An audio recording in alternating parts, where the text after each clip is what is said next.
restructuring that took place, and as a result, that service was actually pulled, not because that process didn't work, but because it just didn't fit their system as they made changes.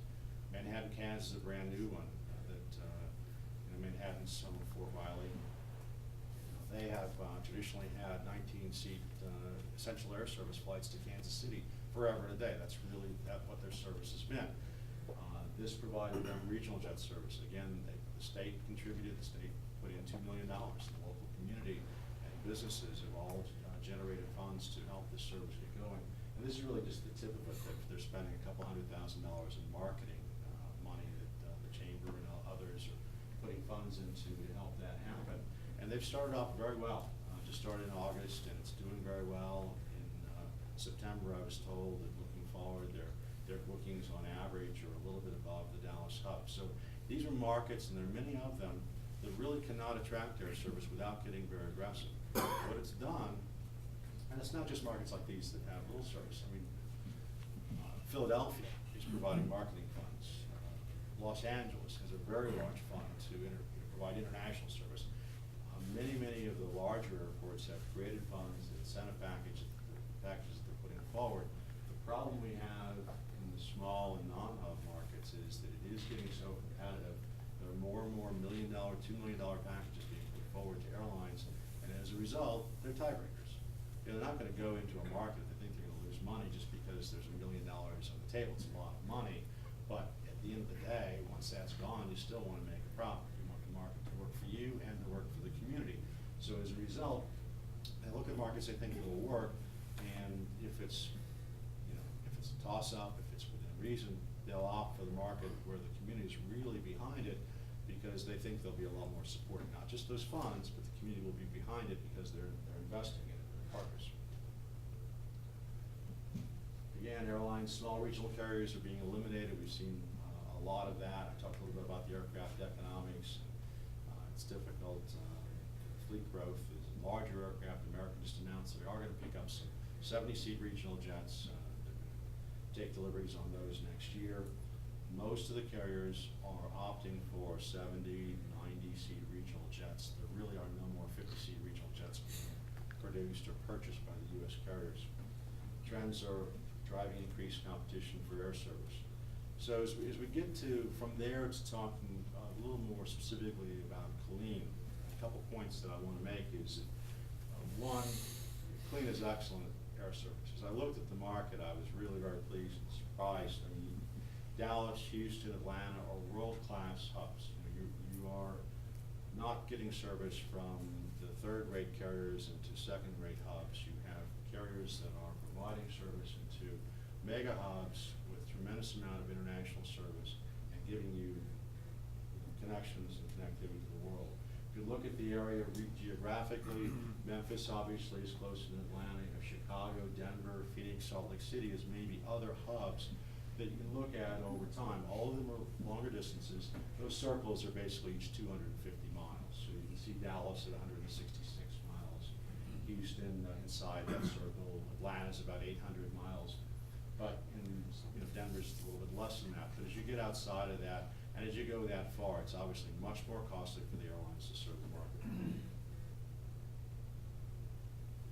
So what's happened in Killeen? We talked about how the industry has reduced capacity so much, and there have been these significant reductions along the way. Well, if you look, and I've shown every year here from 2000 all the way to what's actually shown out there in the schedules for 2010 at the moment. But if you go back to 2000 and compare it along the way, obviously Killeen with the new airport grew significantly. As your community has grown, and I understand the sixth greatest growth in the U.S. in terms of population growth. I mean, those are great things. Airlines would love to see that. The military component of Killeen is extremely important to the airline industry. Military travel is very important, and it produces a tremendous amount of international travel, which is a focus of most of the major U.S. carriers. But from 2000 to 2007, while the industry was contracting, Killeen saw tremendous growth. From 2007 to 2009, as you can see, the seats are basically flat. This is summer over summer.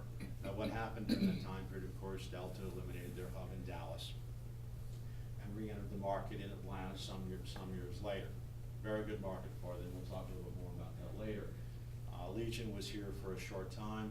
You know, Allegiant's a great airline, but Allegiant provides, you know, leisure seats for a place for your population to travel for fun and enjoyment, whether it's Las Vegas or their Orlando operations, so forth, but they're not an economic driver.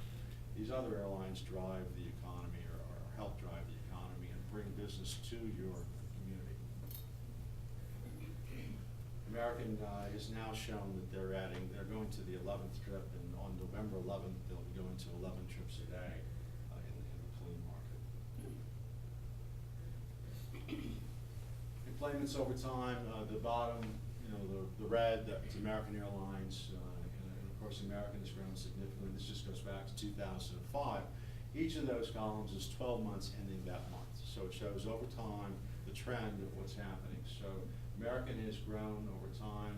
Houston, of course, is added. You had Allegiant there for a short period of time, and then Delta, of course, came in 2006 to Atlanta. So your employments are up. You know, where you were about 100,000, you're more like 200,000.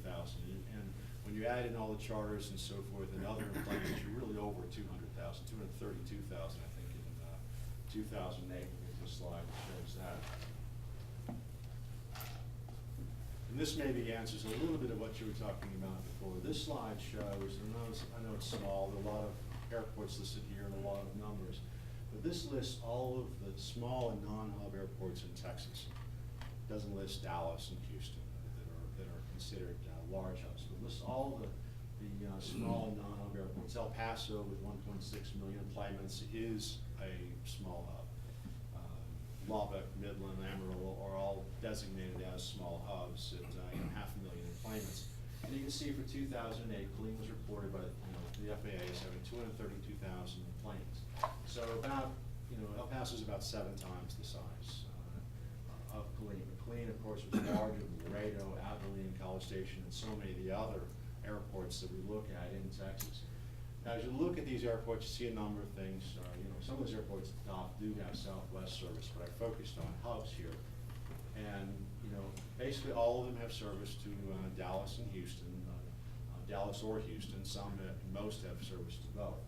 The only airport with service to Chicago O'Hare on United American, on US Airways to Phoenix, on United Airlines to Denver, and Delta to Salt Lake is El Paso. None of the airports smaller than El Paso at this point in time have service to those hubs. And because of the distances and because of the cost, it's difficult to make that work when you have such good hubs close by like Dallas and Houston. Killeen, with service to Atlanta, is the only airport other than El Paso with service to Atlanta, and that's a tremendous benefit. You can see that McAllen and Lubbock have service to Memphis, but Memphis pales in comparison to Atlanta. Atlanta is a tremendous hub. Memphis is a closer way to get into the Delta system, but it gives you limited connectivity and certainly doesn't give you the international options that you get over Atlanta. But you can see the number of seats in those markets and employments, and I don't know if that helps you at all, give some relative size to Killeen relative to some of the other airports.